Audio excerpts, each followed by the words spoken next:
Hello everyone, welcome back to learn tech bytes by Sowji. ఈ రోజు మనం LeetCode 189 rotate array right rotation problem ని complete గా detail గా అండర్స్టాండ్ చేసుకుందాం. ఈ ప్రాబ్లమ్ ఇంటర్వ్యూస్ లో చాలా common, especially Amazon, Infosys, TCS, Accenture, Cognizant ఇలాంటి కంపెనీస్ లో ఫ్రీక్వెంట్ గా అడుగుతారు. వీడియోని కంప్లీట్ గా చూడండి, బికాస్ మనం బ్రూట్ ఫోర్స్ నుండి ఆప్టిమైజ్ సొల్యూషన్ వరకు క్లియర్ గా చూద్దాం. ఇప్పుడు ప్రాబ్లమ్ ని అర్థం చేసుకుందాం. మనకి ఒక అరే ఇస్తారు నమ్స్ అని చెప్పి, అందులో 1 2 3 4 5 6 7 అనే వాల్యూస్ ఇచ్చారు. కే వాల్యూ వచ్చి 3 ఇచ్చారు. మనం ఈ అరేని రైట్ సైడ్ కి కే పొజిషన్స్ రొటేట్ చేయాలి. అంటే లాస్ట్ కే ఎలిమెంట్స్ ఫ్రంట్ కి రావాలి. మన ఎక్స్పెక్టెడ్ అవుట్పుట్ ఏంటి? 5 6 7 1 2 3 4 రావాలి. ఫైనల్ అవుట్పుట్ ఇలా ఉండాలి. లాస్ట్ 3 ఎలిమెంట్స్ ఫ్రంట్ కి వచ్చాయి, రిమైనింగ్ ఎలిమెంట్స్ రైట్ సైడ్ కి షిఫ్ట్ అయ్యాయి. ఫస్ట్ రైట్ రొటేషన్ అంటే ఏంటి చూద్దాం. ఒకసారి రొటేట్ చేస్తే లాస్ట్ ఎలిమెంట్ 7 ఫ్రంట్ కి వచ్చింది. అంటే ఇప్పుడు మనకి ఇచ్చిన ఇన్పుట్ 1 2 3 4 5 6 7. మనం రొటేట్ చేస్తే 7 1 2 3 4 5 6 అంటే 7 వాల్యూ ఫ్రంట్కి వచ్చింది. మళ్ళీ ఒకసారి రొటేట్ చేస్తే ఈసారి 6 వాల్యూ ఫ్రంట్కి వచ్చింది. అంటే అవుట్పుట్ వచ్చేసి 6 7 1 2 3 4 5గా వచ్చింది. మళ్ళీ రొటేట్ చేస్తే ఈసారి 5 6 7 1 2 3 4గా వచ్చింది. అంటే ఇప్పుడు మనం 3 టైమ్స్ రొటేట్ చేసాం కాబట్టి 3 వాల్యూస్ ఫ్రంట్కి వచ్చాయి. ఆఫ్టర్ కే రొటేషన్స్ మనకి వచ్చిన ఫైనల్ అరే ఇది. అంటే ఇక్కడ కే 3 కాబట్టి 3 రొటేషన్స్ తర్వాత మనకు వచ్చిన ఫైనల్ అరే ఇది 5 6 7 1 2 3 4. సో సింపుల్ గా ఆలోచిస్తే మనం అరేని కే టైమ్స్ రొటేట్ చేయొచ్చు. కానీ ప్రాబ్లం ఏంటంటే ప్రతి రొటేషన్ లో ఆల్మోస్ట్ అన్ని ఎలిమెంట్స్ మూవ్ అవుతున్నాయి. సో లార్జ్ ఇన్పుట్స్ కి ఇది ఎఫిషియెంట్ కాదు. ప్రతి rotation O of n times తీసుకుంది. అలాంటి రొటేషన్ కే టైమ్స్ చేస్తాం. So overall complexity O of n k అవుతుంది. So time complexity O of n k అవుతుంది, స్పేస్ కాంప్లెక్సిటీ ఓ ఆఫ్ 1 అవుతుంది బ్రూట్ ఫోర్స్ అప్రోచ్ లో.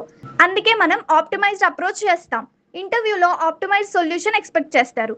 అందుకే మనం రివర్సల్ అల్గోరిథం యూజ్ చేస్తాం. ఈ ఆప్టిమైజ్డ్ అప్రోచ్ ఎలా అంటే 3 రివర్సల్ స్టెప్స్. ఈ ప్రాబ్లమ్ ని కేవలం 3 రివర్సల్స్ తో సాల్వ్ చేయొచ్చు.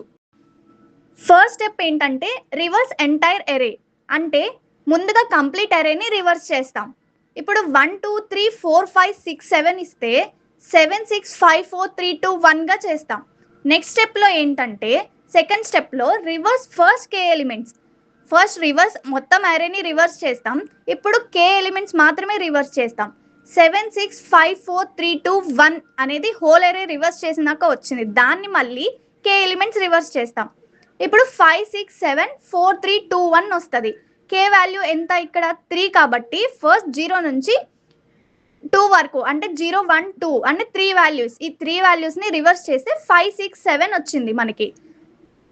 ఫైనల్గా వచ్చిన అవుట్ అరే 5 6 7 4 3 2 1 సెకండ్ రివర్సల్ స్టెప్ అయినాక. ఇప్పుడు మళ్ళీ థర్డ్ స్టెప్ యూజ్ చేస్తాం. థర్డ్ స్టెప్ ఏంటంటే రివర్స్ రిమైనింగ్ ఎలిమెంట్స్. అంటే ఇప్పుడు కే ఎలిమెంట్స్ తర్వాత మిగిలిపోయిన ఎలిమెంట్స్ని రివర్స్ చేయాలి. 5 6 7 4 3 2 1 తర్వాత మనకి మిగిలిపోయిన 4 3 2 1. సో ఆ ఎలిమెంట్స్ని రివర్స్ చేస్తాం. 5 6 7 1 2 3 4 మనకు వచ్చిన ఫైనల్ రొటేటెడ్ అరే. ఇది ఎలా వర్క్ అవుతుందంటే ఫస్ట్ రివర్స్ వల్ల లాస్ట్ ఎలిమెంట్స్ ఫ్రంట్కి వచ్చాయి, కానీ ఆర్డర్ రివర్స్ అయిపోతుంది. సెకండ్ రివర్స్ వల్ల ఫస్ట్ కే ఎలిమెంట్స్ ఆర్డర్ని కరెక్ట్ చేస్తుంది. థర్డ్ రివర్స్ వల్ల రిమైనింగ్ పార్ట్ని కరెక్ట్ చేస్తుంది. ఇది మన complete logic. Only 3 reverse operations జరుగుతాయి.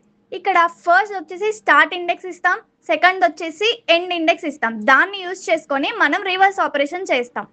కే మాడ్యూల్లో ఎన్ ఎందుకు ఇంపార్టెంటో చూద్దాం. సపోజ్ ఎన్ వాల్యూ 7 ఇచ్చి కే వాల్యూ 10 ఇస్తే ఇక్కడ కే వాల్యూ ఎన్ కన్నా ఎక్కువ అయిపోతుంది.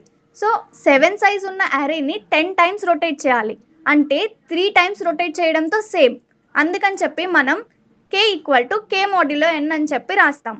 ఇక్కడ 10 mod 7 అంటే 3 వస్తుంది.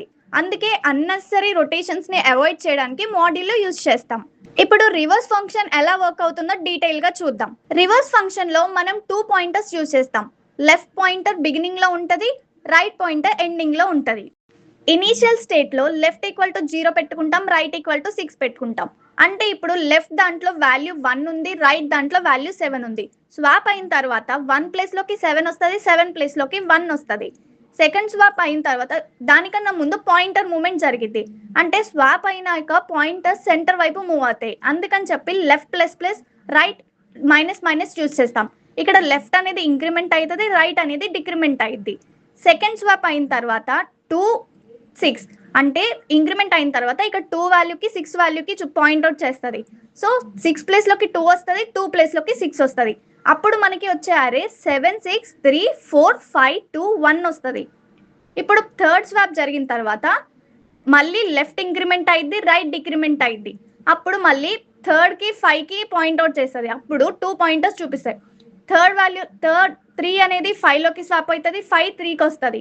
అందుకని చెప్పి మనం ఎప్పటి వరకు చేయాలంటే లెఫ్ట్ ఈక్వల్ టు రైట్ అయ్యే వరకు పాయింటర్స్ సేమ్ పొజిషన్కి వచ్చినప్పుడు లూప్ ఎండ్ అవుతుంది. ఇదే మన కంప్లీట్ ఆప్టిమైజ్ జావా కోడ్. ఇది ఏంటంటే రివర్సల్ అల్గోరిథం యూజ్ చేసుకొని మనం ఈ ఆప్టిమైజ్ కోడ్ రాస్తాం. ఇందులో ఏంటంటే రివర్స్ మెథడ్లో 2 పాయింటర్స్ అప్రోచ్ యూజ్ చేసుకొని స్వాప్ ప్రోగ్రామ్ రాస్తాం. తర్వాత దాన్ని యూజ్ చేసుకొని మనం రివర్స్ చేస్తాం. ఇక్కడ k = k mod n ఎందుకు రాసామో మనకు అర్థమైంది కదా. దీని టైం కాంప్లెక్సిటీ వచ్చేసి O of n. ప్రతి element constant number of times process అవుతుంది, అందుకే overall complexity O of n. Space complexity వచ్చేసి O of 1. ఎక్స్ట్రా అరే యూజ్ చేయట్లేదు, ఓన్లీ ఫ్యూ వేరియబుల్స్ యూజ్ చేస్తున్నాం. So space complexity O of 1. Rotate అరే ప్రాబ్లమ్ని మనం బ్రూట్ ఫోర్స్ అప్రోచ్లో చూసాం, ఆప్టిమైజ్డ్ అప్రోచ్లో చూసాం. ఆప్టిమైజ్ సొల్యూషన్లో 3 రివర్సల్స్ యూజ్ చేస్తాం. రివర్స్ ఫంక్షన్లో 2 పాయింటర్స్ యూజ్ చేస్తాం.